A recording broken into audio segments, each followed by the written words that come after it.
చెవిటి నత్తి కలిగిన ఒక మనిషిని తీసుకొచ్చి ఉన్నప్పుడు ప్రభువైన యేసుక్రీస్తు వారు ఏం చేస్తున్నారంటే ఎఫ్ఫాతా అని చెప్పి అంటున్నారు. ఆ యొక్క మాట అర్థం ఏమంట? తెరవబడుమని అర్థం అంట.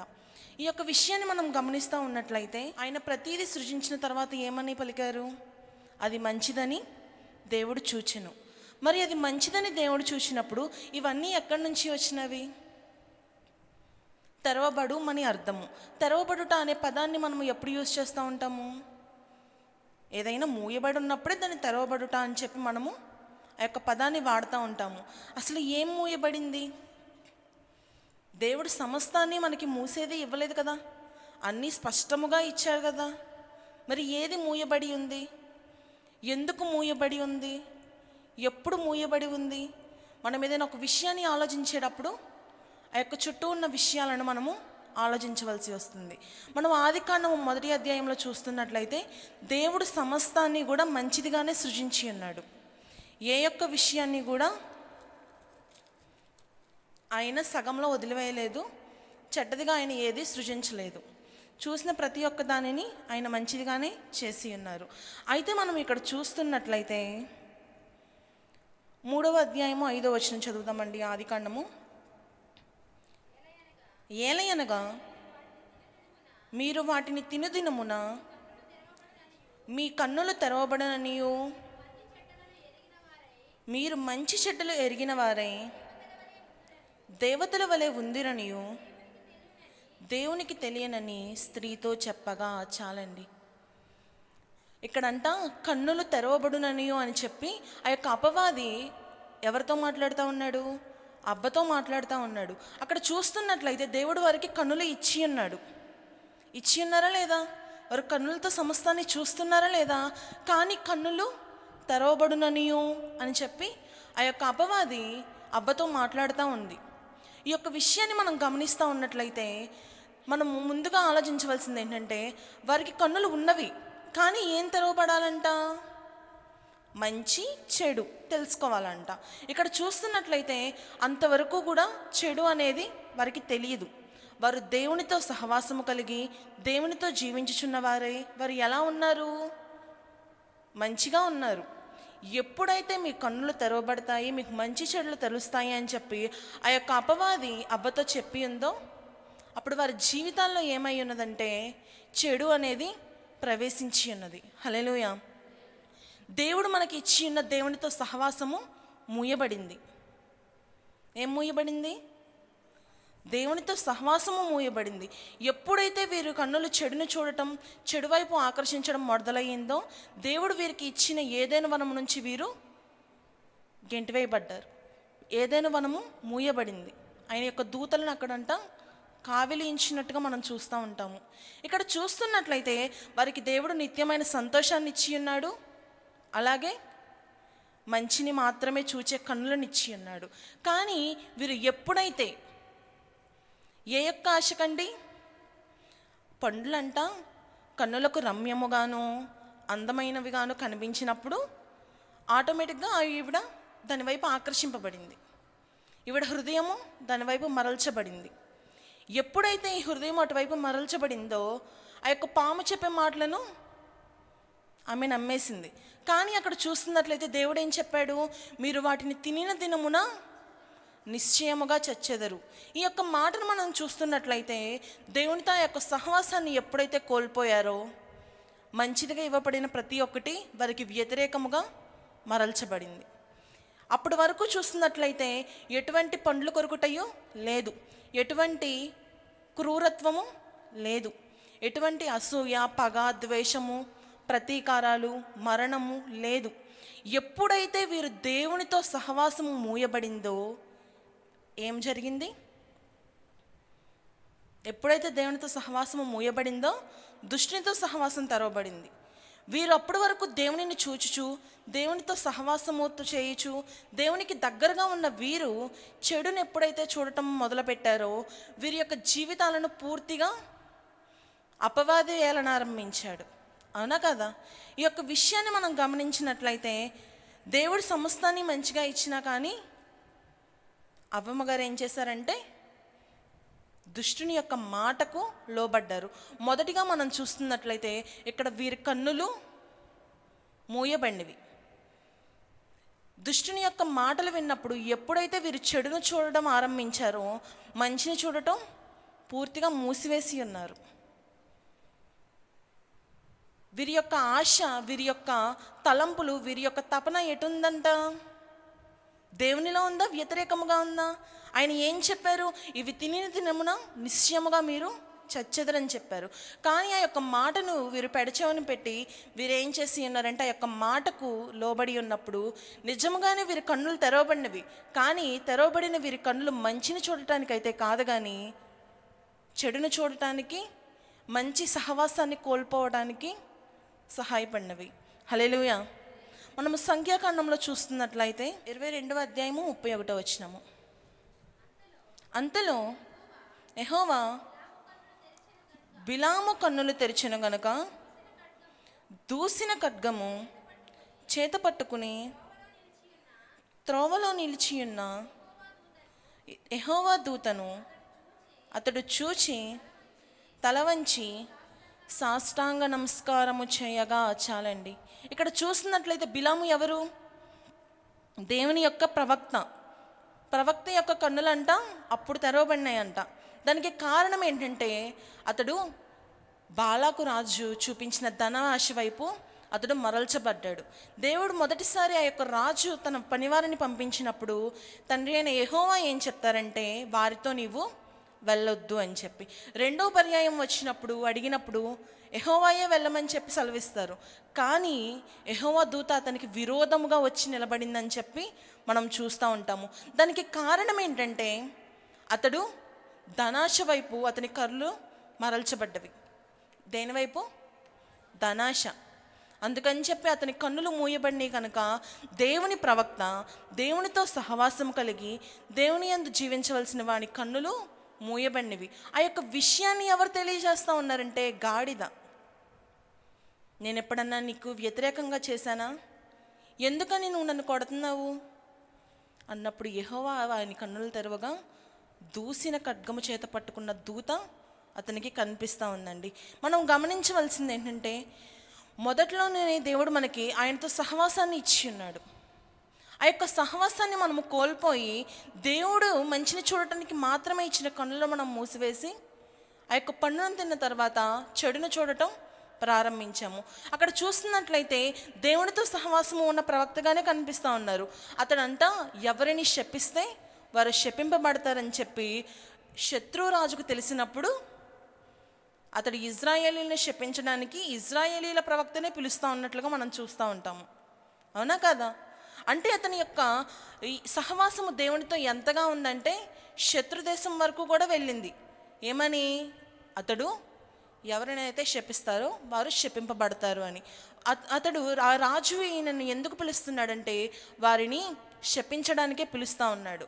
కానీ ఎంత సహవాసం కలిగినా ఇతని కన్నులు ఎప్పుడైతే ధనము వైపు మరల్చబడినవో దేవునితో ఉన్న సహవాసాన్ని అతడు కోల్పోయాడు. అందుకని చెప్పి దూత అతనికి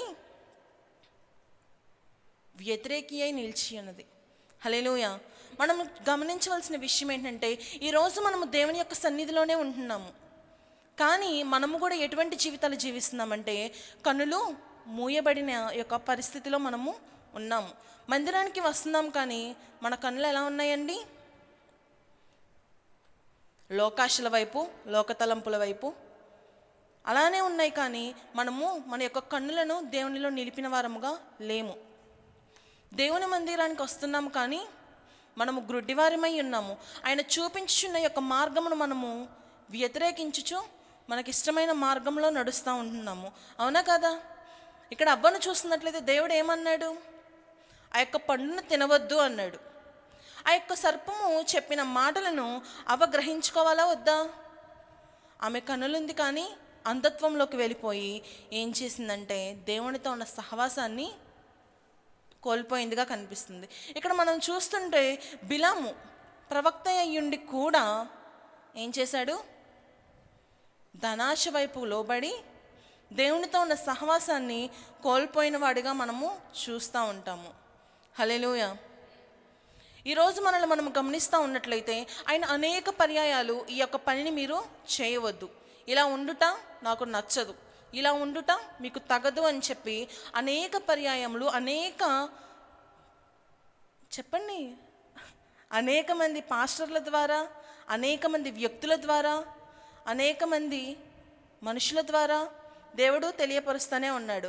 అక్కడ చూసినట్లయితే ఒక్కొక్కసారి చిన్న చిన్న పిల్లల ద్వారా కూడా మనకు ఆయన కనువిప్పు కలిగించే మాటలు తెలియపరుస్తూ ఉంటారు. అవునా కదా? మనం చూస్తూ ఉన్నట్లయితే ఇప్పుడు ఫోన్లు వచ్చేసినాయి, అనేక ప్రసంగాలు వింటున్నాము. అవునా కదా? బైబిల్ ఉంది, చదవగలుగుతున్నాము. కానీ మనం ఎలాంటి జీవితం జీవిస్తున్నామంటే ఈ లోకాశల వైపు ఆకర్షింపబడే వారముగానే జీవిస్తూ ఉన్నాము.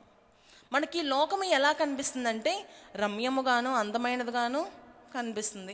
అందుకని ఏం చేస్తున్నామంటే దేవుని మాటలు వింటా కూడా అంధత్వము కలిగిన వారమై జీవిస్తూ ఉన్నాము. హల్లెలూయా. కానీ దేవుడు మనల్ని ఎలా అయితే చేశారో దానికి పూర్తి వ్యతిరేకముగా మనము జీవిస్తూ ఉన్నాము. ఇవి ఈరోజు ఆయన మనతో మాట్లాడుచున్నది ఏంటంటే మన కనులు తెరవబడాలని. హల్లెలూయా. ఎలా తెరవబడాలండి? లోకాశల వైపు పరిగెత్తేది గానా, లేదా దేవునితో సహవాసము కలిగేది గానా? దేవునితో సహవాసము కలిగిన కన్నులు ఎప్పుడైతే మూయబడినవో లోకము ఆ యొక్క జీవితంలోకి వచ్చేసిద్ది. మనం పుట్టుకతోనే పాపులం, జన్మతః పాపులమే ప్రవ్వా అని చెప్పి ప్రార్థన చేస్తూ ఉంటారు. ఏంటంట పాపం ఎలా వచ్చింది? ఆ యొక్క నడవడికలో, ఆ యొక్క లోకంలో మనం ఉన్నాం కాబట్టి ఆ యొక్క చీకటి మనలను కమ్మే విధముగానే జీవిస్తూ ఉన్నాము. చిన్నపిల్లలకి అబద్ధం అంటే ఏంటో తెలియదు, నిజమంటే ఏంటో తెలియదు. కానీ నువ్వు ఇది చేసావా అంటే నేను చేయలేదంటారు. మరికి ఎవరు నేర్పించారు మాట మార్చమని? అవునా కదా? మనం చూస్తూ ఉన్నట్లయితే మొట్టమొదటిగా మన కన్నులు మూయబడినవి. హల్లెలూయా. ఆ యొక్క మన కన్నులు దేనితో మూయబడినవో మనము ఆలోచించుకోవాలి. ధనాశతోనా? ఎక్కువగా చూస్తున్నట్లయితే ధనమే మనకి లోకంలో బాగా అవసరమైంది. ధనాశతోనా లేదు లోక వ్యామోహాలతోనా అన్నది మనల్ని మనము పరీక్షించుకోవాల్సిందిగా ఒకసారి జ్ఞాపకం చేసుకోవాలి. ఎందుకంటే మనము ఎలా ఉన్నామో మనకు తెలుసు, కానీ ఎదుటిన్న వారికి తెలియదు. వారు ఏం చేస్తారు? మన బాహ్య రూపాన్ని మాత్రమే చూస్తారు. కానీ మన అంతరంగాలు ఎరిగి ఉన్నవారు యేసుక్రీస్తు. మన యొక్క అంతరంగాన్ని ఎరిగి ఉన్న ఆయన యందు మనం ఎలా ఉండాలి? నీతి కలిగి పరిశుద్ధత కలిగి ఉండాలి. మన నీతి ఆయన ముందు ఎలా ఉందండి? ప్రార్థన చేస్తారు కదండి, మురికి గుడ్డ వలె ఉందంటున్నాం. కానీ మనం ఏం చేస్తున్నామంటే మనుషులను మోసం చేసే ఒక భక్తిని మనం కనపరుస్తున్నాము, కానీ నిజమైన భక్తిని మనము కనబరచలేకుండా ఉన్నాము. రెండవదిగా మనం చూస్తూ ఉన్నట్లయితే చెవిటి వారమై ఉన్నాము. హల్లెలూయా. దేవుడు మనకు చెవులు ఇచ్చాడు కదా, స్పష్టంగా వినగలిగిన చెవులనే ఇచ్చి ఉన్నాడు. ఆయన ఆల్రెడీ అబ్బతో చెప్పారు. ఏమని చెప్పారు? నీవు వీటిని తినిన దినమున నిశ్చయముగా చచ్చెదవు అని. కానీ అవ్వ యొక్క చెవులు మూయబడి తను ఏం చేస్తూ ఉంది? ఆ యొక్క మాటలకు ఆకర్షింపబడి దేవుడు చెప్పిన యొక్క హెచ్చరికను మరిచిపోయి ఆ యొక్క పండును తినింది. మత్తయి సువార్త 6వ అధ్యాయము 21వ వచనం చదువుదామండి.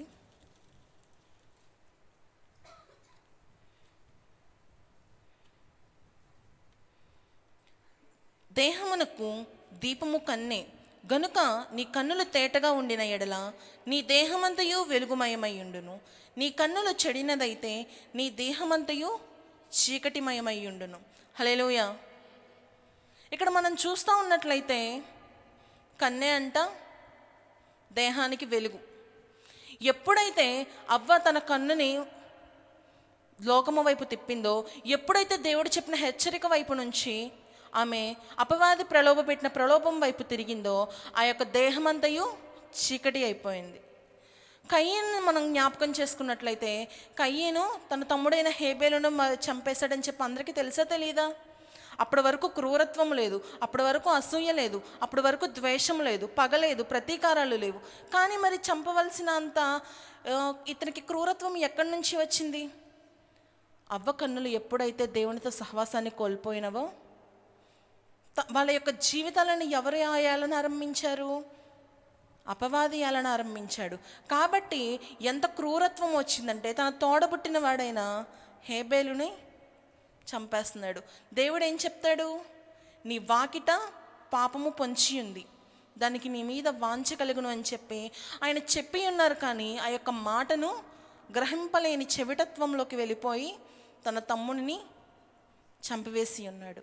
హల్లెలూయా. దేవుడు ఇచ్చినప్పుడు సమస్తాన్ని మంచిగానే ఇచ్చి ఉన్నాడు. కానీ మనము ఏం చేస్తున్నామంటే మనకు నచ్చినాటి విషయంలోనో లేదు కొన్ని విషయాల్లో ఏం చేస్తామంటే సర్లే ఏం కాదులే అని చెప్పి ఆ విషయంలో నుంచి కూడా మనకి పాజిటివ్గానే ఆలోచిస్తాం.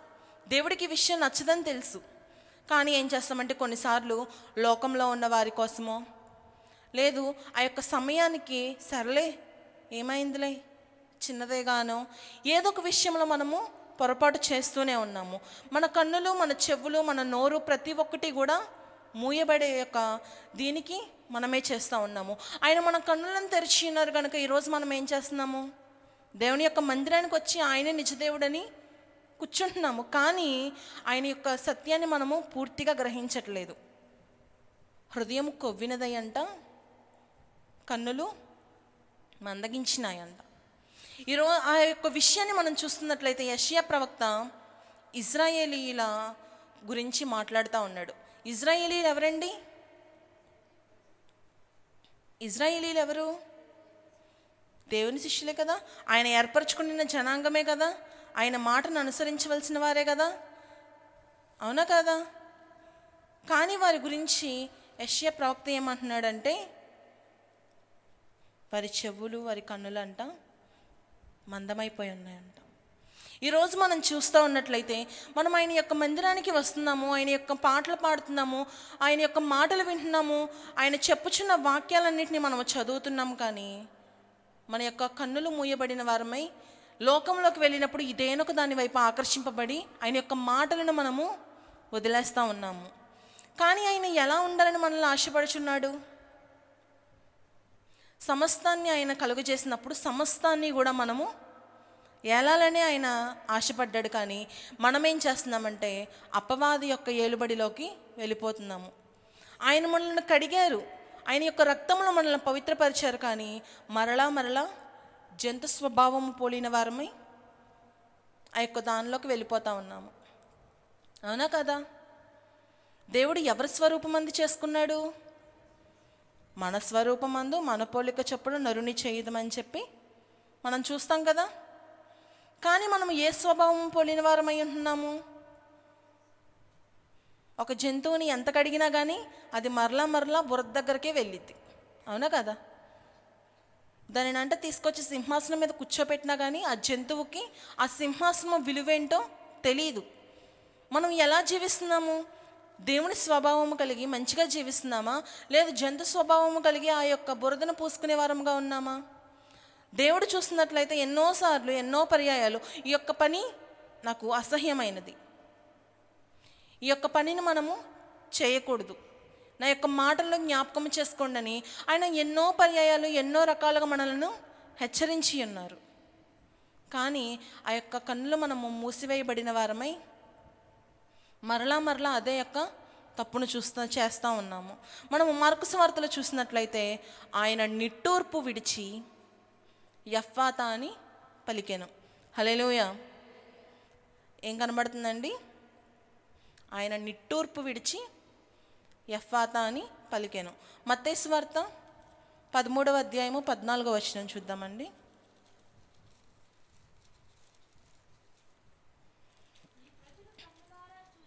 నీ ప్రజలు కన్నులారా చూచి చెవులారా విని హృదయముతో గ్రహించి మనస్సు త్రిప్పుకొని నా వలన స్వస్థత పొందకున్నట్లు వారి చెవులు వినుటకు మందములైనవి, వారి తమ కన్నులు మూసుకొని ఉన్నారు గనుక మీరు వినుట మట్టుకు విందురు గాని గ్రహింపరు, చూతురు గాని ఎంత మాత్రమును తెలుసుకొనరు. ఈరోజు మనం చూస్తూ ఉన్నట్లయితే ఈ యొక్క స్థితిలోనే మనము జీవించుచున్నాము. మనము దేవునిని చూస్తున్నాము, ఆయన యొక్క మాటలు వింటున్నాము, ఆయన యొక్క వాక్యాన్ని చదువుతున్నాము, కానీ మనము గ్రహింపలేని వారమై ఉన్నాము. ఆయన ఒక మాటను సెలవిచ్చారంటే ఆ యొక్క మాటను మన జీవితాన్ని సరిచేయడానికే తప్ప మనల్ని శపించడానికో, ద్వేషించడానికో, దూషించడానికో అయితే కాదు. మన యొక్క కన్నులను, మన యొక్క హృదయాన్ని, మన యొక్క చెవులను మనము ఎలా చేసుకుంటున్నామంటే మందములు చేసేసుకుంటున్నాము. ఎంతో కాలం నుంచి మేము దేవునిలోనే ఉంటున్నాము అని చెప్తున్నాము, కానీ ఎలాంటి జీవితం జీవిస్తున్నామంటే మొదటి స్థితినే కలిగి జీవిస్తున్నాము, కానీ మనము మారు మనసు కలిగిన జీవితాలను చూపించలేకుంటున్నాము. మన యొక్క కన్నులను పూర్తిగా మనము ఆయన వైపు త్రిప్పట్లేదు. అక్కడ చూస్తున్నట్లయితే ఇశ్రాయేలీయులకు ఎలా జీవించాలి, ఎలా జీవించకూడదు అనే ఒక కట్టడను ఆయన ఇచ్చి ఉన్నారు, ఆజ్ఞలను ఆయన ఇచ్చి ఉన్నారు. కానీ వారు ఏం చేస్తూ ఉన్నారంటే ఆ ఆజ్ఞలకు వ్యతిరేకముగా వారు విగ్రహాలను చేసుకుని పూజిస్తూ ఉన్నారు. ఈరోజు చూస్తున్నట్లయితే మనము విగ్రహాలను చేసుకుని పూజించే వారముగానే ఉన్నాము, కానీ వారైతే మట్టితోనో లేదు బంగారముతోనే ప్రతిమలను చేశారు, కానీ మనము మన హృదయంలోనే ప్రతిమలను నిలబెడుతున్నాము. అదేంటంటే ధనాశ కావచ్చు, లేదు పక్కన వారి పట్ల అసూయ కావచ్చు, ద్వేషము కావచ్చు, ఏదైనా కావచ్చు. దేవునికి వ్యతిరేకమైనది ఏదైనా విగ్రహమే. దానిని మనం పూజిస్తున్నట్లయి మనము ఎప్పుడైతే పూర్తిగా మన కన్నులను ఆయన వైపు త్రిప్పుతామో అప్పుడు మన జీవితాలు ఎటువంటి సహవాసాన్ని కలిగి ఉంటాయి? దేవుని సహవాసాన్ని కలిగి ఉంటాయి. మరలా దేవుడు మొదట ఇచ్చిన స్థితికి మనము వెళ్తాము. ఎప్పుడైతే మనము దేవునితో సహవాసం కలిగి జీవించిన వారం అవుతామో అప్పుడు ఏం జరుగుద్దండి? సంతోషము, సమాధానము. మనము ఏదైనా వనంలో చూస్తున్నట్లయితే వరకు ఎటువంటి బాధలు లేవు, ఉన్నాయా? మనం చూస్తూ ఉన్నట్లయితే మనకు ఇస్కరియోతు యోధా కనిపిస్తూ ఉంటారు, అవునా? ఆయన యేసుక్రీస్తు యొక్క శిష్యునిగానే ఉన్నాడు. ఆయన చేసిన అద్భుత కార్యాలను చూసి ఉన్నాడు, ఆయన చేసిన ప్రతి ఒక్క ఉపమానాలు విని ఉన్నాడు, కానీ అతని మనసు దేవుని వైపు త్రిప్పబడలేదు. అతడి చెవులు మందమైపోయి ఉన్నవి, అతడి కన్నులు మందమైపోయి ఉన్నవి. కాబట్టి దేవుడు చేసిన యొక్క కార్యాలను, ఆయన చేసి ఉన్న ప్రసంగాలను విని కూడా అతడు దేవునికి వ్యతిరేకముగానే ఉన్నాడు, కానీ ఎలా లేడు? ఆయన యొక్క శిష్యుడిగా మారలేదు. కానీ చూసేవారందరూ ఏమనుకున్నారు? ఇస్కరియోతు యోధా కూడా దేవుని శిష్యులలో ఒకడే అని చెప్పి వారు కూడా అతనిని లెక్కించారు, కానీ అతని యొక్క హృదయము దేవుని వైపు మరల్చలేదు గనుక ఏదో ఒక సమయమందు అతడు తన యొక్క ఒక హృదయం ఏంటో బయలుపరిచాడు. అతడు ఏం చేశాడంటే యేసుక్రీస్తు వారిని అమ్మివేసి ఉన్నాడు. అతడు నిజముగా ఆయన చేసిన అద్భుత కార్యాలను గ్రహించి ఉంటే, లేదు ఆయన చేసి ఉన్న బోధలను గ్రహించి ఉంటే అతడు ఆ పని చేసేవాడా? ఈరోజు మనమే ఉన్నాము, దేవుని యొక్క మందిరానికి వచ్చి కూర్చుంటున్నాము, లేదు పాటలు పాడుతున్నాము, వాక్యాలను చదువుతున్నాము, ఆయన యొక్క పని అనగానే ముందుంటున్నాము, కానీ మన హృదయాలను ఆయనకు దూరంగా పెట్టి ఆయన చెప్పేవి గ్రహించలేక, అవి చెప్పేవి ఆయన చెప్పేవి వినలేక మనము ఉన్నాము. మన జీవితాలు ఎలా ఉంటవి? ఇస్కరియోతు యోధా వల్లనే ఉంటవి. ఆ యొక్క పేరు వినంగానే మనకేం చేస్తుంది? మోసకారి, దేవునినే మోసగించాడు, దేవునినే అమ్మివేసి ఉన్నాడు అని చెప్పి అతనిని అసహించుకుంటామే తప్ప అతన్ని ప్రేమించి అతని యొక్క పేరును మనం పెట్టుకునే వారంగా ఉండం. బైబిల్లో చూసినట్లయితే అనేక మంది పేర్లు పెట్టుకోవడానికి ఇష్టపడతాం, కానీ ఎవరైనా తమ కానీ తమ బిడ్డలకు కానీ ఆ యొక్క పేరు పెట్టడానికి ఇష్టపడతారా? ఇష్టపడం. కానీ అతనిని వ్యతిరేకిస్తాం. మనమేం చేస్తున్నాము? అలాంటి జీవితాలని జీవించే వారముగా ఉన్నాము. ఆయన అనేక పర్యాయాలు చెప్పిన యొక్క మాటను మనము త్రోసివేసి ఆయన చేసిన అద్భుత కార్యాలన్నింటినీ పక్కన పెట్టేసి, ప్రభువా నీవు నాకేం చేసావు? ఈరోజు నేను ఈ ఇరుకులో ఉన్నాను, నాకు ఈ యొక్క ధనం అవసరమై ఉన్నది, నేను ఎవరిని అడగను?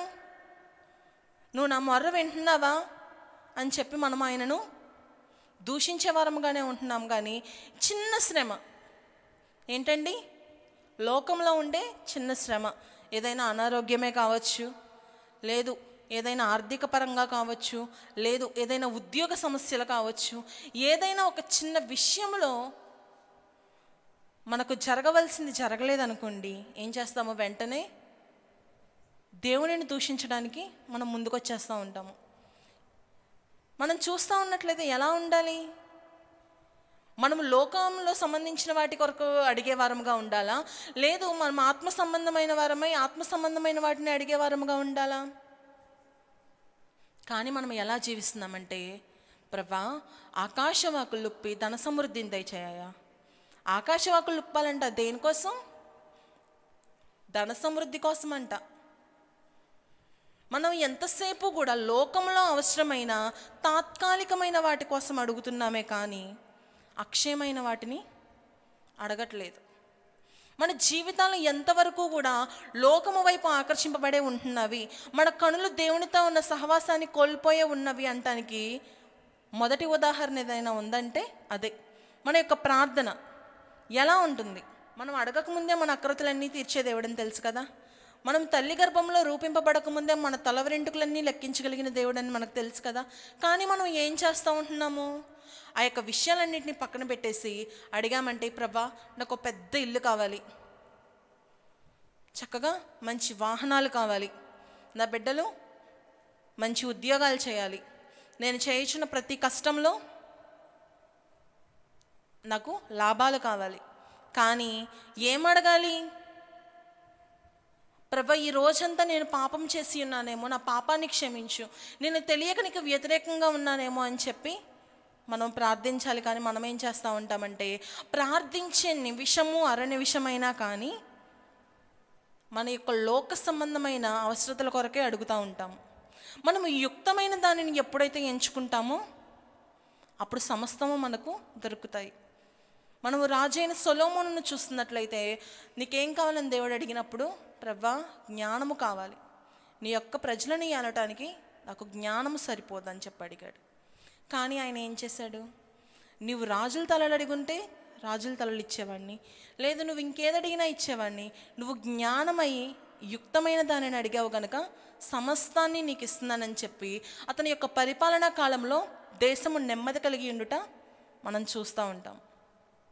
మనం యుక్తమైన దానిని అడగాలని వింటాం, కానీ మరలా మన ప్రార్థనా జీవితాల యొద్దకు వెళ్ళేసరికి మరలా మొదటికి వెళ్తాము. ప్రభా అడగకముందే అక్రతలు ఎరిగి ఉన్నావు ప్రభా, మరి ఇంకెందుకు అడగటం? సమస్తము ఆయనకు తెలుసు కదా.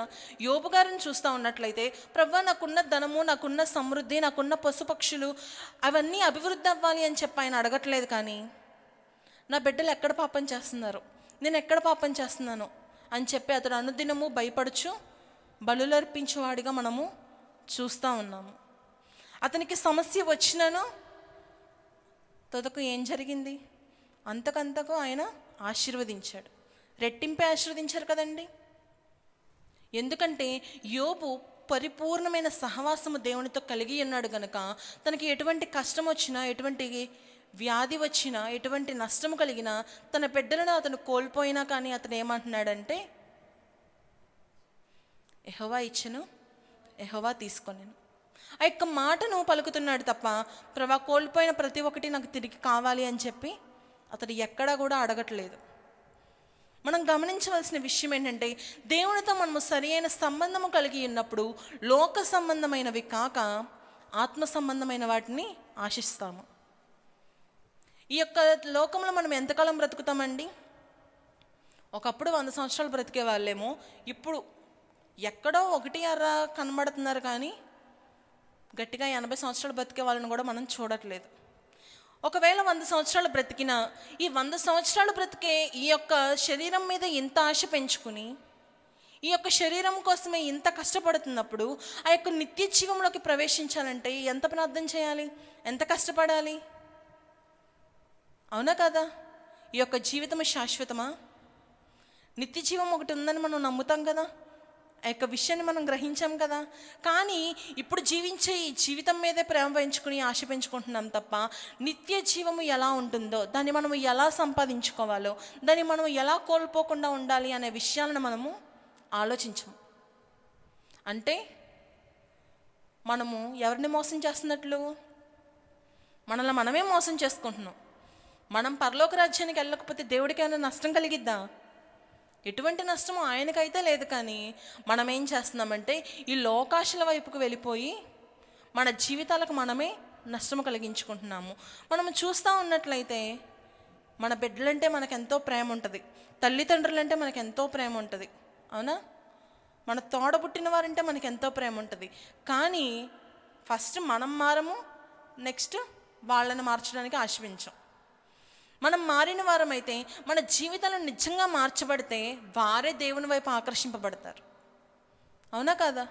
కానీ మనం ఏం చేస్తామంటే, ఓకే మేము దేవునిలోకి వచ్చేసాము, బాప్తిసం తీసుకున్నాము, ప్రతి నెల కూడా ప్రభు బలలో పాల్గొంటున్నాము, పాటలు పాడుతున్నాము, వాక్యాలు చదివేస్తున్నాము, క్రమం తప్పకుండా మందిరానికి వెళ్ళిపోతున్నాము, ఇంకేంటి పరలోక రాజ్యం వచ్చేసింది అంటే వచ్చేసినట్లయినా?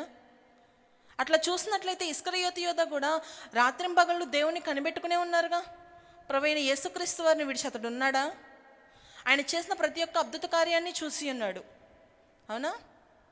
ఆయన చేసిన ప్రతి ఒక్క క్రియను చూసి ఉన్నాడు, ప్రతి ఒక్క ప్రసంగాన్ని విని ఉన్నాడు, ఎన్నో ఉపమానాలని విని ఉన్నాడు. కానీ అతడు ఏమనుకున్నాడు? అందరినీ మోసం చేస్తున్నానని చివరికి తనను తానే మోసం చేసుకుని ఉరివేసుకుని చనిపోయాడు. ఈరోజు మన జీవితాలను మనం గమనించుకోవాల్సింది ఏంటంటే, మనము ఇస్కరియోతు యోధ వలె ఉన్నామా, లేదు నిజముగా దేవునిలో మార్చబడిన వారముగా ఉన్నామా, దేవుని స్వభావంలోనికి వచ్చిన వారముగా ఉన్నామా? మత్తయి సువార్త 26వ అధ్యాయము 72 నుంచి 74 వరకు చదువుదాం. నీవును వారిలో ఒకడివే, నీ పలుకు నిన్ను గూర్చి సాక్ష్యం ఇచ్చుచున్నదని అతనితో చెప్పిరి. అందుకతడు ఆ మనుష్యుని నేనెరుగునని చెప్పి శపించుకొనుటకును ఒట్టు పెట్టుకొనుటకును మొదలుపెట్టెను. చాలండి. ఇక్కడ చూస్తున్నట్లయితే దేవుని యొక్క సువార్తను అతడు ప్రకటించవలసిన విషయం. నీకు ప్రభువైన యేసుక్రీస్తు వారు తెలుసా, నీవు అతని శిష్యులలో ఒకడవే కదా అని చెప్పి వారు అంటున్నప్పుడు ఒప్పుకుంటే అతనిని కూడా ఎక్కడ చంపివేస్తారా అనే భయముతో అతడు ఏం చేస్తున్నాడంటే, తన నోరు తెరిచి నిజాన్ని చెప్పవలసింది బదులుగా భయపడుచు తన నోరు మూసివేసుకుంటున్నాడు. అవును నేను ప్రభువైన యేసుక్రీస్తు వారితో ఉన్నవాడినే, అవును నేను ఆయన శిష్యుడినే అని చెప్పి బహిరంగముగా చెప్పలేని వాడై ఉన్నాడు. ఈరోజు మనం చూస్తున్నట్లయితే అనేకమైన పరిస్థితులు, దేవుని నామాన్ని ఎక్కడ ఉచ్చరించినా అక్కడ గొడవలు. మనం చూస్తున్నట్లయితే ఎంతోమందిని చంపివేస్తున్నారు. సువార్త ప్రకటించాలి అన్న భారము ఒక దైవజనుడి మీద మాత్రమే కాదు, కానీ అందరి మీద కూడా ఆయన పెట్టి ఉన్నారు. సమస్తాన్ని నా శిష్యులుగా చేయుడి, భూదగంతముల వరకు నా సువార్తను ప్రకటించుడి. ఈరోజు మనము చూస్తున్నట్లయితే అన్యజనుల మధ్య నివసించుచున్నాం, కానీ మనము నోరు తెరిచి సువార్తను ప్రకటించలేని వారముగా ఉన్నాము. ఎన్నో వాక్యాలు వింటున్నాం కదా, ఆదివారం విన్న వాక్యాన్ని మళ్ళీ ఆదివారం వచ్చే వరకు ఎవరితోనైనా ఒక్కరితోనైనా పంచుకోగలుగుతున్నామా? ఒకసారి జ్ఞాపకం చేసుకుందాము. మనం దేవుని బిడ్డలము కదా, దేవుని మాటలు వింటున్నాము, దేవుని మాటలు గ్రహిస్తున్నాము, చర్చికి వచ్చేస్తున్నాము. కానీ మనము నోరు తెరిచి మనము విన్న సత్యాన్ని ఎరుగని వారికి ఎవరికన్నా చెప్తున్నామా? ఆదివారం నుంచి ఆదివారానికి ఎన్ని రోజులు ఉంటున్నాయండి? 7 రోజులు 6 రోజులు ఉంటున్నాయి. కానీ మనం ఏం చేస్తున్నాం? ఇచ్చిన దేవుడిచ్చిన ఇన్ని రోజుల్లో ఆయన గురించి మనం విన్న ఒక వాక్యాన్ని మనం ఏం చేస్తున్నామంటే తెలియని వారితో కూడా చెప్పలేని వారముగా ఉన్నాము. ఎందుకని? ఏదో ఒక సందర్భం ఉండదా? అనవసరమైన విషయాలను అయితే మనం కలిగించి మాట్లాడుతూ ఉంటాం కదా, కానీ దేవుని యొక్క విషయాన్ని విన్న వాక్యాన్ని దేవుడు ఇలా చెప్పి ఉన్నాడు అని కానీ, లేదు తెలియని జనాంగానికి దేవుని గురించిన స్వార్థ పలుకులు పలకటం కానీ చేస్తున్నామా? మన నోరులను మనము మూసివేసుకుంటున్నాము. మనము నోటితో ఆయనను ఒప్పుకోవాలి. మనం ఒప్పుకుంటే సరిపోయిద్దా? ఆయన ఇచ్చిన బాధ్యత ఏంటి? ఆయన కుమారులము అంటే అయిపోద్దా? ఆయన కుమార్తెలం అంటే అయిపోయిద్దా? ఆయన ఇచ్చిన బాధ్యతను మనం స్వీకరించాలా వద్దా? మనము విన్న వాక్యాన్ని ఎరుగని వారికైనా కావచ్చు, లేదు ఇంట్లో వారితోనైనా కావచ్చు, మనము ఆ యొక్క విషయాన్ని చెప్పేవారంగా ఉన్నామా? ఇక్కడ తల్లిదండ్రులు ఎంతోమంది ఉన్నారు, తల్లులు ఉన్నారు, దేవుని యొక్క వాక్యాన్ని వింటున్నారు. బిడ్డలకి ఈ వాక్యం అర్థం కాకపోవచ్చు, కానీ అర్థమయ్యే విధంగా ఇదే వాక్యాన్ని మీరు చెప్పలేరా? అంటే ఆ యొక్క నిత్యరాజ్యము మనకొస్తే చాలు, కానీ మన బిడ్డలకు వద్దా? మనకొస్తే చాలు, కానీ మనతో ఉన్న వారికి వద్దా? ఉచితంగా పొందుకున్న దాన్ని ఉచితముగానే ఇవ్వాలి, కానీ మనం ఏం చేస్తామంటే మనము వింటమే ఎక్కువ, కానీ మళ్ళీ దీని గురించి ఏం మాట్లాడతాం అన్నట్లు అశ్రద్ధ చేస్తూ ఉంటాం. ఏది మన జీవితాలలో మార్పేది? మన జీవితాలు తెరవబడినట్లుగా ఎక్కడైనా కనిపిస్తున్నాయా? ఆయనతో సహవాసం కలిగిన వారంగా ఎక్కడైనా ఉన్నామా? లేదు. అదే మూయబడిన జీవితాలు. కన్నులుండి కూడా గ్రహించలేము, చెవులుండి కూడా వినలేము, నోరుండి కూడా మాట్లాడలేము. మరి ఏంటి మనం మనుషులం అనడానికి కారణం? మనం దేవుని బిడ్డలం అనడానికి రుజువేంటి? కడగబడిన ప్రవర్తన మనలో ఉంటే మనం ఏం చేస్తాము? వినిన ప్రతి ఒక్క మాటను చెప్పడానికే ఇష్టపడతాము. మనము చూస్తూ ఉన్నట్లయితే ఎవరు కనిపిస్తారంటే హాగర్ కనిపిస్తుంది. హాగర్ తన కుమారుని తీసుకొని వచ్చేసినప్పుడు తన కుమారుడు నీళ్లు లేక చావు బ్రతుకుల మధ్య ఉంటాడు. నేను ఈ యొక్క చిన్నవాని మరణము చూడలేనని చెప్పి అతన్ని ఒక చెట్టు కింద పడుకోబెట్టి ఈమె దూరంగా వచ్చేసి ఏడుస్తూ ఉంటుంది. దేవుడు ఆమె కన్నులను తెరిచినప్పుడు ఆమెకి నీటి ఊట కనిపించింది. ఆమె ఏం చేసిద్దంటే ఆ యొక్క నీటిని తిత్తిలో నింపుకొని, అంటే ఒక బాటిల్లో నింపుకొని తీసుకెళ్ళి తన బిడ్డకు త్రాగించిద్ది. అవునా? ఎందుకంటే ఆ నీరు తాగితే తన కుమారుడు బ్రతుకుతాడు అని చెప్పి ఆమెకు తన కుమారుని మీద ప్రేమ. కానీ మనం చూస్తున్నట్లయితే మనము దేవుని వాక్యాన్ని వింటాము, కానీ కనీసం భర్తతో భార్య కానీ, భార్యతో భర్త కానీ, కనీసం పిల్లలతో తల్లిదండ్రులు కానీ, తోడబుట్టిన వారితో కానీ, లేదు మన స్నేహితులని చెప్పే వారితో కానీ ఎవరితోనూ కూడా ఆ యొక్క వాక్యాన్ని మనం పంచుకోలేని వారముగా ఉన్నాము. మనం ఇష్టపడట్లేదు. ఆ యొక్క జీవజలాన్ని త్రాగితే అంట ఎప్పటికీ తప్పికొనరు. ఆయన ఎవరితో చెప్పి ఉన్నారు? సమరయ స్త్రీతో ఈ మాట చెప్పి ఉన్న మాట మనం అందరికీ తెలుసు కదా. మరి మనం గ్రహించిన వారమైతే, ఆ నీటిని మనము త్రాగుచున్న అనుభవము కలిగిన వారమైతే మనం ఏం చేయాలి? ఆ సమరయ స్త్రీ ఆ యొక్క విషయాన్ని గ్రహించినప్పుడు ఏం చేసింది? నేను మెస్సయ్యను కనుగొన్నాను అని చెప్పి ఊరంతా ప్రకటించింది. ఈరోజు నిజముగా ఆ యొక్క జీవజలాల గురించి మనం ఎరిగిన వారమైతే, నిజముగా మన కన్నులు, మన చెవులు, మన నోరు తెరవబడి ఆయనతో సహవాసము కలిగిన వారమైతే ఎటువంటి జీవితం జీవిస్తాము? వినిన వాక్యాన్ని మనము ఆచరించడానికి ఇష్టపడతాము. మనము వినిన విషయాన్ని నోరు తెరిచి చెప్పడానికి ఇష్టపడతాము. ఆ రోజు పేతురు పరిశుద్ధాత్మని ఇంకా పొందుకోలేదు కనుక అతడు భయపడి అతడు ఏం చేశాడంటే, ఆయన ఎవరో నాకు తెలియదు అని చెప్పి ఉన్నాడు. కానీ ఈరోజు మనం పరిశుద్ధాత్మను పొందుకుంటున్నాము. పరిశుద్ధాత్ముడు ఎక్కడ ఉన్నాడు? పరలోకంలో ఉన్నాడా? మన కోసం ఎక్కడన్నా తిరుగుతున్నాడా? మన మధ్యలోనే ఉన్నాడు, మనలోనే ఉన్నాడు. ఆయన పరిశుద్ధాత్మను వరమును మనకు అనుగ్రహించి ఉన్నాడు. మనం ఎప్పుడైతే బాప్తిసము పొందుకొని, ఎప్పుడైతే రక్షణను పొందుకొని ఉన్నామో అప్పటి నుంచి పరిశుద్ధాత్మ సహవాసం కలిగిన వారమై ఉంటున్నాము. కానీ దేవునికే మనము మనలో చోటివ్వలేని వారముగా ఉన్నాము. హల్లెలూయా.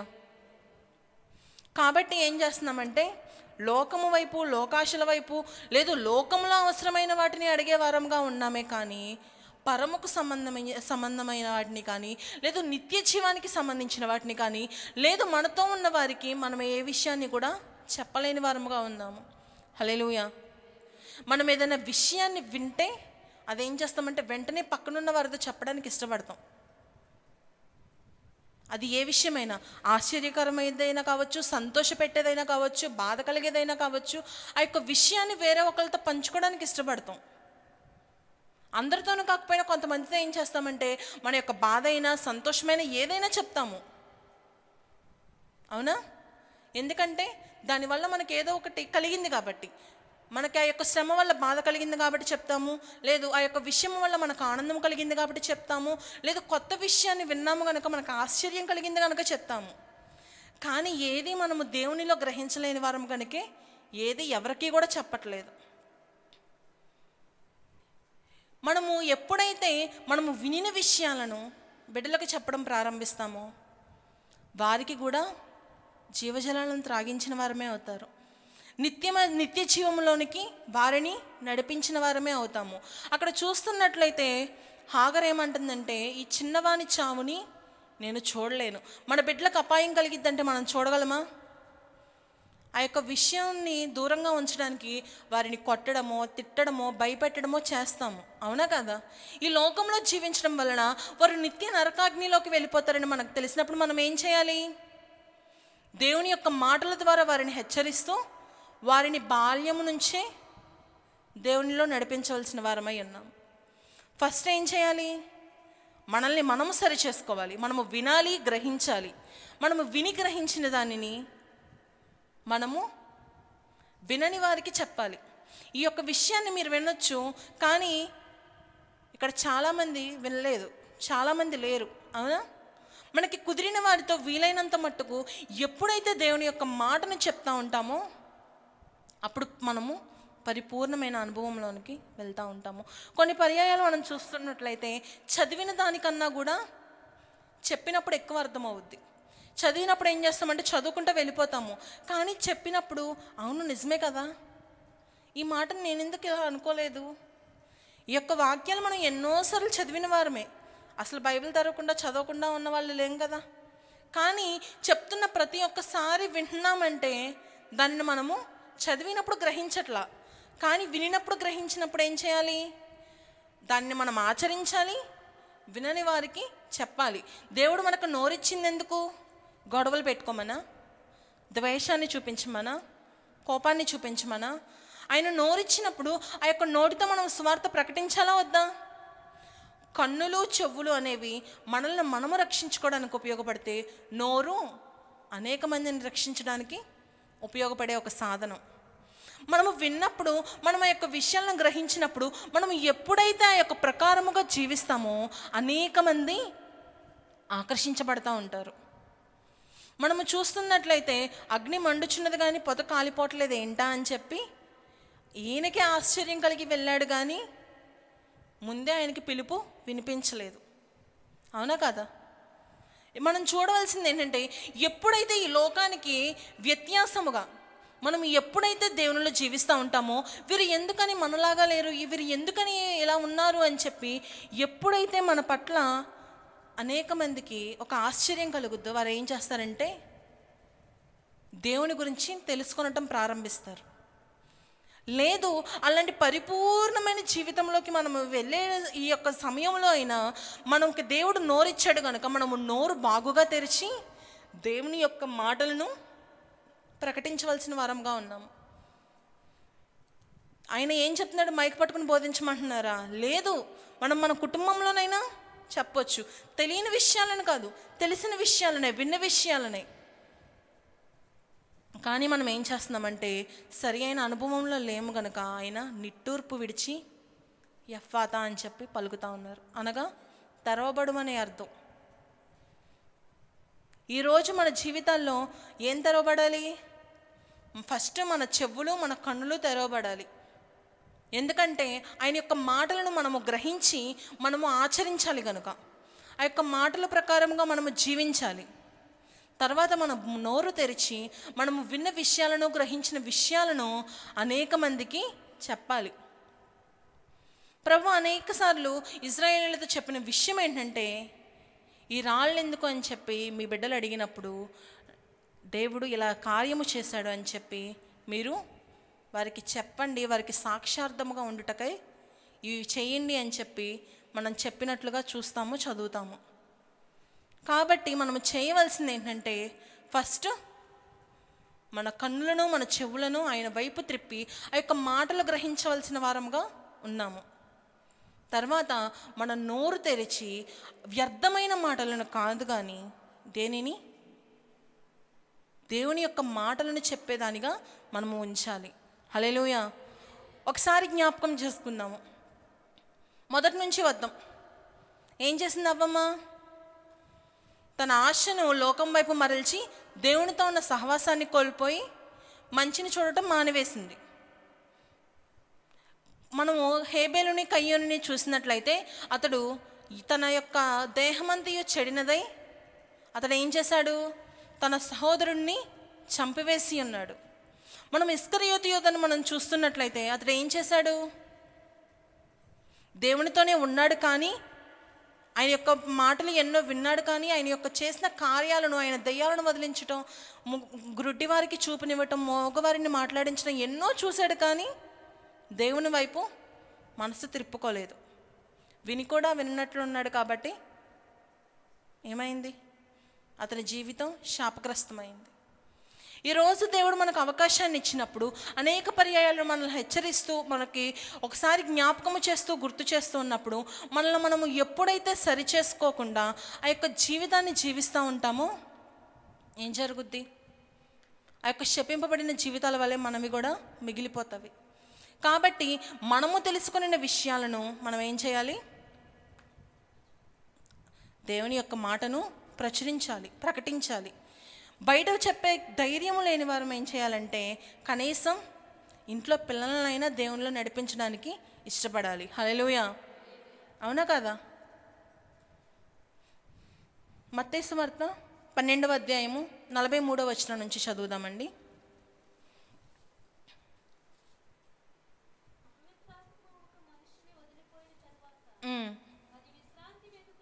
అది విశ్రాంతి వెదుకుచు నీరు లేని చోట్ల తిరుగుచుండును. విశ్రాంతి దొరకనందున నేను వదిలి వచ్చిన నా ఇంటికి తిరిగి వెళ్ళేదననుకొని వచ్చి ఆ ఇంటి ఎవరును లేక అది ఊడ్చి అమర్చియుండుట చూచి వెళ్ళి తనకంటే చెడ్డమైన చాలండి మరి 7 దయ్యాలనంట వెంటబెట్టుకుని వచ్చును. ఈరోజు మనము మన యొక్క హృదయాలను శుభ్రం చేసుకుని నీరు లేకుండా ఉంచామనుకోండి, ఏం చేస్తుందండి? అపవిత్రాత్మ ఏం చేసిద్ది? అపవాదం ఏం చేసిద్ది? దానికన్నా మరి 7 చెడ్డమైన వాటిని తీసుకొచ్చిద్దంట. మనము కింద చూస్తున్నట్లయితే మొదటి స్థితి కంటే కడపటి స్థితి మరి చెడ్డదగిద్దంట. మనం చూస్తున్నట్లయితే మనము వాక్యమును వింటున్నాము, కానీ ఆ యొక్క నీటిని మనం మన హృదయాల్లోనికి ఎప్పుడైతే తీసుకుని వెళ్ళమో ఏం జరుగుద్ది? అపవాది మన జీవితంలోకి ఏలుబడి చేసిద్ది. కాబట్టి మనము ఏం చేయాలంటే దేవుని యొక్క మాటలు వినిన వారమై, గ్రహించిన వారమై మన హృదయాలను మనం సరిచేసుకుని ఆ యొక్క హృదయాన్ని ఖాళీగా ఉంచకుండా వాక్యం అనే నీటితో నింపుకొని ఉంటే అప్పుడు ఎటువంటి దురాత్మకి కూడా చోటు ఉండదు. మనము ఇందాక చూసే ఉన్నాం కదా, హాగరు తన యొక్క కుమారుణ్ణి ఏం చేసింది? అతని చావును చూడలేనని చెప్పి ఆ యొక్క నీటిని పట్టించింది. కానీ మనం ఏం చేస్తామంటే మన బిడ్డల యొక్క ఫ్యూచర్ గురించి ఆలోచించాం. వాళ్ళు మంచిగా చదివారనుకో మంచి ఉద్యోగాలు వస్తాయి, మంచి ఉద్యోగం వచ్చిందంటే మంచి శాలరీ వచ్చింది, అప్పుడు సమస్తం వాళ్ళకు వస్తాయి అని లోకానుసారంగానే ఆలోచిస్తాము. కానీ వారు దేవునితో ఉన్నారా లేదా అన్నది మనము ఆలోచించము.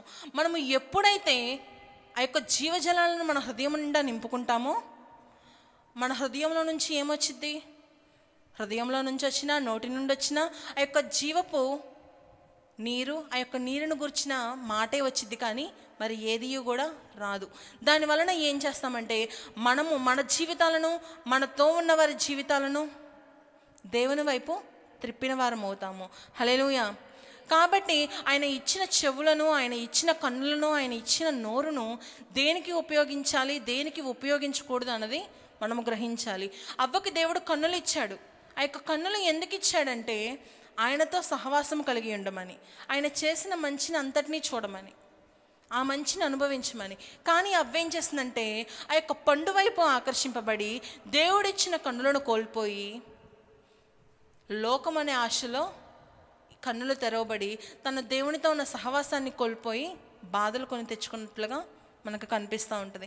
కాబట్టి ఈరోజు దేవుడు మనకు ఈ యొక్క మాటలను తెలియపరిచి ఉన్నప్పుడు మనం ఏం చేయాలంటే ఆ యొక్క మాటలను మనము గ్రహించిన వారమై మన హృదయాన్ని శుభ్రంగా ఊడ్చుకుని అమర్చి ఖాళీగా ఉంచేసామనుకోండి, మనలో నుంచి వదిలి వెళ్ళిపోయిన ఆ దెయ్యం కన్నా కూడా మరి 7 చెడ్డాటిని తీసుకొచ్చిద్దంట.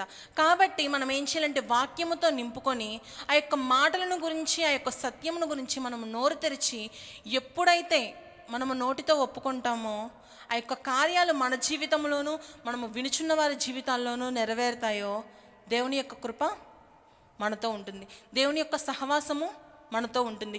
ఏవైతే మూయబడి ఏదైతే ఈ యొక్క శ్రమకు కారణమైందో అవి మరలా తెరవబడతాయి. దేవునితో సహవాసము కోల్పోబట్టే కదా ఈ యొక్క బాధలు. ఆ యొక్క ఏదైనా మనం నుంచి వారు బయటకు రావబట్టే కదా ఈ యొక్క బాధలు. మనం ఎప్పుడైతే దేవునితో సహవాసమును మళ్ళీ పునఃప్రారంభిస్తామో మరలా ఈ యొక్క శ్రమలు, ఈ యొక్క లోకపు మనుగడ మన నుంచి దూరం అవుద్ది. హల్లెలూయా. ఈ చిన్న మాటలో మన హృదయంలో ఫలింపబడును గాక. ఆమేన్. దేవుడు మన యొక్క నేత్రములను తెరిచినప్పుడు మనము మరలా లోకం వైపు తిరగకూడదు. అపవాదికి ఎంత మాత్రము చోటునిచ్చే వారంగా ఉండకూడదు. మనకి సమస్యల వైపు కాదు మనం చూసేది, మన ప్రభు అయిన యేసుక్రీస్తు ప్రభు వారి మీద దృష్టి ఉంచాలి. ఎప్పుడైతే అపోస్తుడైనటువంటి పేతురు గారు నీటిని చూచాడో దేవుని యొక్క మహిమను చూడలేకపోయాడు. అనగా ఎప్పుడైతే అతని యొక్క సమస్యను చూచాడో ఎంత మాత్రము ప్రభువుని చేరుకోలేకపోయాడు. కానీ ప్రభువుని చూచినంత వరకు అతడు నీటి మీద నడవడానికి దేవుడు అతనికి సామర్థ్యమును దయచేశాడంటే ఆ చూపులో దేవుని యొక్క శక్తిని అతనికి తోడయించినటువంటి విధానము ఇక్కడ మనం చూస్తాం. గనుక అందుకు మన యొక్క నేత్రములు ఎల్లప్పుడూ కూడా ప్రభువును మాత్రమే చూసే విధముగా ఉండాలి. గనుక మన యొక్క నేత్రములు మన ప్రభు అయిన యేసుక్రీస్తు ప్రభు వారిని చూసే విధంగా ఉండగలిగితే మనం ఎల్లప్పుడూ స్థిరమైన వారిగా ఉంటాం, యథార్థమైన వారిగా ఉంటాం. ఎల్లప్పుడూ కూడా మన యొక్క నీతి యథార్థతను బట్టి ప్రభు ఎల్లప్పుడూ మహిమపరచబడే విధంగా ఉంటే గనుక ప్రతి ఒక్కరు కూడా మనస్ఫూర్తిగా దేవుని యొక్క సన్నిధిలో ప్రార్థన చేసుకుందాము. స్తోత్రం. ఇంతవరకు ప్రభు మనతో మాట్లాడిన ఈ కొద్ది మాటలు దేవుని యొక్క సన్నిధిలో వినికిడిలో మన హృదయాల్లో ఇవన్నీ భద్రపరచబడి మనం అనేక మందికి ఆశీర్వాదకరంగా తెరవబడిన నేత్రముల వలె తెరవబడిన స్వరముతో మనం అనేక మందికి ప్రకటించగలిగితే అది ఏ నిజమైనటువంటి సువార్తని ప్రభు ఆయన రాజ్యంలో ఎల్లప్పుడూ మనం గూర్చి ఆయన సంతోషించే భాగ్యము కలిగి ఉన్నారు. కనుక ప్రతి ఒక్కరు కూడా దేవుని యొక్క సన్నిధిలో నిండు మనసుతో ప్రార్థన చేసుకుందామా. తెరవబడిన నేత్రములు, తెరవబడిన చెవులు దేవుని స్వరాన్ని గుర్తిస్తాయి. ప్రభువు నాతో ఎప్పుడు మాట్లాడతాడా అని చెవులు ఎప్పుడు కూడా ఎదురు చూస్తూ ఉంటాయి. ప్రభువు నాతో ఎప్పుడు మాట్లాడతాడా, ఎప్పుడు నేను దేవుని సన్నిధికి వెళ్తానా, ఎప్పుడు నేను దేవుని స్తుతిస్తానా, ఎప్పుడు నా యొక్క నేత్రములు పరిశుద్ధాత్మని యొక్క అనుభవంలోనికి నడిపించబడతాయా అని ఆ యొక్క దేహం ఎల్లప్పుడు కూడా ప్రయాసపడుతుంటుంది. యోహాను సువార్తలో అంటాడు, నా గొర్రెలు నా స్వరము వినునని. అనగా మనము వినేవారంగా మనం ఎల్లప్పుడూ కూడా దేవుని ఎదుట ఉండాలని ప్రభు కోరుచున్నాడు. ఆయన గొర్రెల వల్లే ఉన్న మనము ఆయన స్వరానికి లోబడగలగాలి. గొర్రెలు ఏ విధంగా అయితే యజమానునికి లోబడతాయో ఒక్క మాటతోనే, అదే విధంగా ఆయన ఒక మాట మనలను ఆయన ఎద్దుకు పిలుచుకున్నప్పుడు ఆయన వైపు మనము ఆకర్షింపబడాలి. గనుక ఆ విధంగా ఈ విధముగా దేవునికి సన్నిధిలో ఇంతవరకు విన్న మాటలన్నిటిని బట్టి ఒకసారి నెమరు వేసుకుంటూ, ప్రభువా ఈ దినము నాతో ఈ మాటలు మాట్లాడినందుకు వందనాలు ప్రభువా అని ప్రతి ఒక్కరూ ఒక మంచి తీర్మానం చేసుకుందామా దేవుని సన్నిధిలో. ఒకవేళ ఇంతవరకు నా కళ్ళు తెరవబడినాయి, లేకపోతే నా చెవులు తెరిచే ఉన్నాయి అనేటువంటి భ్రమలో ఒకవేళ మనం ఉండవచ్చు. కానీ కొన్ని సందర్భాల్లో కొన్ని పరిస్థితుల్లో మన యొక్క నేత్రములు మూయబడుతూ ఉంటాయి, మన యొక్క చెవులు ఎంత మాత్రము వినబడినట్టు ఉంటాయి. కానీ ఎప్పుడైతే అవన్నీ మనము సరి చేసుకుంటామో మనము మరలా దేవుని యొక్క మహిమను అనుభవించడానికి, దేవుని యొక్క కృపను పొందుకోవడానికి మన యొక్క జీవితాలు సహాయపడతాయి. గనుక దేవుని యొక్క స్వరాన్ని వినివారిగా మన యొక్క చెవులు ఉండులాగిన ప్రతి ఒక్కరు కూడా దేవుని యొక్క సన్నిధిలో ఒక మంచి తీర్మానము చేసుకుందామా. దేవుని దృష్టికి మనం యథార్థముగా జీవించే వారంగా, అపవాది వైపు మన యొక్క నేత్రములు ఎంత మాత్రం ఆకర్షింపబడకుండా, ఈ లోక ఆశల వైపు, ఈ లోక కోరికల వైపు ఎంత మాత్రము మన యొక్క హృదయాలు ఆకర్షింపబడకుండా, దేవుడు మనకిచ్చిన నియమ నిబంధనలను, దేవుడు మనకిచ్చిన ఆజ్ఞలను, కట్టడలను గైకొనొచ్చు నిరంతరము వాటి కొరకు మాత్రమే జీవించేవారుగా మనం ఎల్లప్పుడూ మన హృదయాలను కట్టుకునే విధముగా దేవుని సన్నిధిలో ప్రతి ఒక్కరు కూడా మన యొక్క స్వరాలను తెరిచి ప్రార్థన చేద్దాం. పూర్వకంగా దేవుని సన్నిధిలో, ప్రభువా నా జీవితంలో ఈ స్థితిలో నేను మూయబడి ఉన్నాను ప్రభువా ఈ రాత్రి వేళ సమయంలో నీ వాక్యం విన్న నేను ప్రభువా ఈ మూయబడిన ఈ యొక్క జీవితాన్ని ప్రభువా తెరవబడాలని ఆశపడుతున్నాను ప్రభువా. దయచేసి ప్రభా ఈ యొక్క హృదయమును తెరవండి ప్రభా, ఈ యొక్క నేత్రమును తెరవండి ప్రభా, ఈ క్రియలను నీ ఎదుట ప్రత్యక్షపరచుకోండి ప్రభా అని ప్రార్థన చేద్దామా. ప్రతి ఒక్కరు కూడా దేవుని సన్నిధిలో ఈ విధంగా దేవుని సన్నిధిలో మనం గడపడానికి ఆయన కృపను మనకు అనుగ్రహించాడు. ఎందరికో లేని ధన్యతను దేవుడు మనకు అనుగ్రహించాడంటే వారు కేవలం వాక్యం విని వదిలిపెట్టేవారుగా ఒకవేళ దేవుని దృష్టిలో ఉండవచ్చు. కానీ దేవుని దృష్టికి మనం ఎల్లప్పుడూ వాక్యం విని దానిని గ్రహించి దానిని అనుసరించే వారంగా మనం ఈ లోకానికి కనుపరుచుకోగలిగితే నిజమైనటువంటి ప్రత్యేకతను దేవుడిలో మనం ఉంచుతాడు. కనుక ప్రతి ఒక్కరు కూడా దేవుని సన్నిధిలో ప్రార్థన చేసుకుందాం. స్తోత్రం, స్తోత్రం, స్తోత్రం. మహాపరిశుద్ధుడా, ప్రేమ గల తండ్రి, నీ ఘనమైన నామానికి లెక్కలేని స్తోత్రములు స్తుతులు చెల్లించుకుంటున్నాం ప్రభా. ఇంతవరకు ప్రభా మీ ఆత్మ ద్వారా నడిపించబడి ప్రభా ఇక దైవజనరాలను ప్రభా మీరు నిలబెట్టుకుని మీరు కొద్ది నిమిషాలు మీరు వాడుకున్న విధానాన్ని బట్టి మీకు వందనాలు, స్తోత్రములు, స్తుతులు చెల్లించుకుంటున్నాం. ఇంతవరకు ప్రభా మీరు మాట్లాడిన ప్రతి ఒక్క మాటలను బట్టి ప్రభా మీ సన్నిధిలో మీ ఎదుట మేము ప్రార్థించుండగా వినిన ప్రతి ఒక్క మాటలను ప్రభు మీరు దీవించమని అడుగుచున్నాం. మీ సన్నిధిలో విత్తబడిన వాక్యమునకు మీరు ముద్ర వేయమని అడుగుచున్నాం ప్రభు. ఈ రాత్రి వేళ సమయంలో ఎందరైతే ప్రభు మూయబడిన నేత్రముల వలె మూయబడిన హృదయములతో ఉన్నారో ప్రతి ఒక్క నేత్రములను ప్రతి ఒక్క హృదయములను మీరు తెరవమని అడుగుచున్నాం ప్రభు. తెరవబడిన ప్రతి ఒక్క నేత్రము నిన్ను మాత్రమే చూచినట్లుగా ప్రభా, తెరవబడిన ప్రతి ఒక్క హృదయము నీ సన్నిధి వైపు ఆకర్షింపబడినట్లుగా ప్రభా నీ యొక్క నూతనమైన కార్యాన్ని మీరు జరిగించమని అడుగుచున్నాం ప్రభా. ఈ రాత్రి వేళ సమయంలో ప్రభా నీ సన్నిధికి వచ్చిన వారెవరూ కూడా ప్రభా మూయబడిన నేత్రం వల్ల ఎంత మాత్రమో ఇక నుండకుండా ప్రభా ఇకను ప్రభా ఎల్లప్పుడూ ప్రభా నిన్ను మాత్రమే చూసేవారిగా, నీ యొక్క దృష్టిని ప్రభా వారు కొనుగొని వారిగా, నీ యొక్క స్వరమును వినివారిగా మేము ఉండడానికి ప్రతి ఒక్కరికి అటువంటి కృపను మీరు దయచేయమని అడుగుచున్నాం ప్రభా. నా గొర్రెలు నా స్వరము వినని నీ వాక్యము సెలవిచ్చిన రీతిగా ప్రభా మేము ఎల్లప్పుడూ మీ స్వరానికి లోబడేవారిగా, నీ స్వరానికి విధేయత చూపించేవారిగా, నీ స్వరానికి భయపడేవారిగా మేము ఉండడానికి మా క్రియలను ప్రభా మీ తట్టు మీరు త్రిప్పుకోమని అడుగుచున్నాం ప్రభా. మీకే వందనాలు, స్తోత్రం, నేనాస్తుతులు చెల్లించుకుంటున్నాం ప్రభా. ఈ రాత్రి వేళ సమయంలో ప్రభా మీరు మాట్లాడిన ప్రతి ఒక్క మాటను బట్టి మీకు వందనాలు, స్తోత్రాలు. నేను వెత్తబడిన వాక్యానికి మీరు ముద్ర వేయమని అడుగుచున్నాం ప్రభా. మీ యొక్క బిడ్డను ప్రభా మీరు ఇంకను అభిషేకించండి, ఆత్మతో మీరు నింపండి.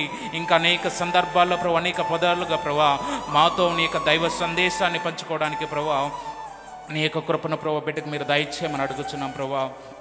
ఈ సమయంలో ప్రభా కూడి వచ్చిన ప్రతి ఒక్కరిని పేరు పేరు చెప్పిన మీ జ్ఞాపకం చేసుకోండి. ఈ రాత్రి వేళ సమయంలో ఈ యొక్క కుటుంబ ఆశీర్వాదపు కూడిక ప్రభా ఈ విధంగా జరగడానికి మీ కృప చూపించినందుకు వందనాలు, స్తోత్రం, నేను ఆస్తుతులు చెల్లించుకుంటున్నాం. ఆశతో ఆసక్తితో మీ సన్నిధికి ప్రవేశించిన ప్రతి ఒక్కరిని ప్రభా నిండారులుగా మీరు దీవించమని అడుగుచున్నాం. వారి యొక్క కుటుంబ పరిస్థితులన్నిటినీ ఎరుగుచున్న దేవుడు కనుక ప్రభా నిశ్చయంగా వారి యొక్క జీవితంలో ఉన్నటువంటి ప్రతి ఒక్క సమస్యలను ప్రతి ఒక్క విధమైనటువంటి బంధకములన్నిటిని మీరు తెంచమని అడుగుచున్నాం ప్రభా. వారి ఏ ఆశతో ఏ తలంపుల చేత అయితే ప్రభా, ఏ సమస్యత అయితే ప్రభా, ఏ ప్రార్థన అవసరత అయితే ప్రభా మీ సన్నిధికి వచ్చినారో ప్రతి ఒక్క ప్రార్థన అవసరతను ఎరిగిన దేవుడు కనుక ప్రభా నిశ్చయంగా వారు చేస్తున్న ప్రతి ఒక్క ప్రార్థనకు జవాబును మీరు దయచేయండి. ఈ నెలంతయు ప్రభా ఒక ఆశీర్వాదకరంగా మా యొక్క జీవితాలు మా యొక్క కుటుంబాలు ఉండడానికి మీ కృపను మీరు దయచేయండి. గతించిన నెలంతయు ఎంతో సమృద్ధితో ప్రభా నీ సన్నిధిలో ప్రభా నిత్యము ఆరాధించే వారిగా మమ్మల్ని మీరు ఉంచిన విధానం బట్టి వందనాలు. అలాగే ప్రభా ఈ నెలంతయు కూడా ప్రభా నీ కృపలో మమ్మల్ని మీరు వర్ధలింపచేయండి.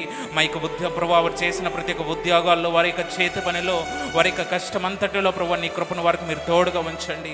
వారు తలపెట్టు ప్రతి ఒక్క కార్యంలో నీ హస్తాన్ని వారికి మీరు ఉంచమని అడుగుచున్న ప్రభా మీ జ్ఞానముతో నింపండి ప్రభా, మీ విశేషమైన జ్ఞానముతో మీరు నింపండి ప్రభా. ఏ స్వరానికి వారు లోబడాలో, ఏ స్వరము వైపు వారు ఆకర్షింపబడాలో వారికి ప్రభా ఒక గ్రహింపు కలిగిన ఆత్మను వారికి మీరు దయచేయమని అడుగుచున్నాం ప్రభా. మీకే వందనాలు, స్తోత్రం, ఆస్తుతులు చెల్లించుకుంటున్నాం ప్రభా. కూడా వచ్చిన ప్రతి ఒక్కరిని పేరు పేరు చెప్పిన మీరు ఆశీర్వదించండి, వారి కుటుంబాలను మీరు దీవించండి. అలాగే ప్రభా ఈ రాత్రి వేళ సమయంలో ఎంతమంది అయితే బలహీనంగా ఉన్నారో ప్రభా సంపూర్ణమైన ఆరోగ్యమును స్వస్థతను మీరు అనుగ్రహించండి ప్రభా. మీకే వందనాలు, స్తోత్రం, నేను ఆస్తుతులు చెల్లించుకుంటున్నాం ప్రభా. నామానికి మాత్రమే మహిమ, ఘనత, కీర్తి, ప్రభావాలు మీకు మాత్రమే ఆరోపించుకుంటూ యేసు అతి పరిశుద్ధ నామమున ప్రార్థించి అడిగి వేడుకుంటున్నాం తండ్రి, ఆమేన్. మన తండ్రి అయిన దేవుని ప్రేమ, కుమారుడైన యేసుక్రీస్తు వారి మహాకృప, ఆదరణకర్త అయిన పరిశుద్ధాత్మనిక అన్యోన్య సహవాసము, సమాధానము, నిత్య కాపుదల, భద్రత ఇప్పుడునో ఎల్లప్పుడూ కూడి ఉన్న మనందరికీ పరిశుద్ధులందరికీ సదాయన కృపతోడు ఇండి నడిపించును గాక. ఆమేన్, ఆమేన్. కూడి మీ అందరికీ కూడా ప్రత్యేకంగా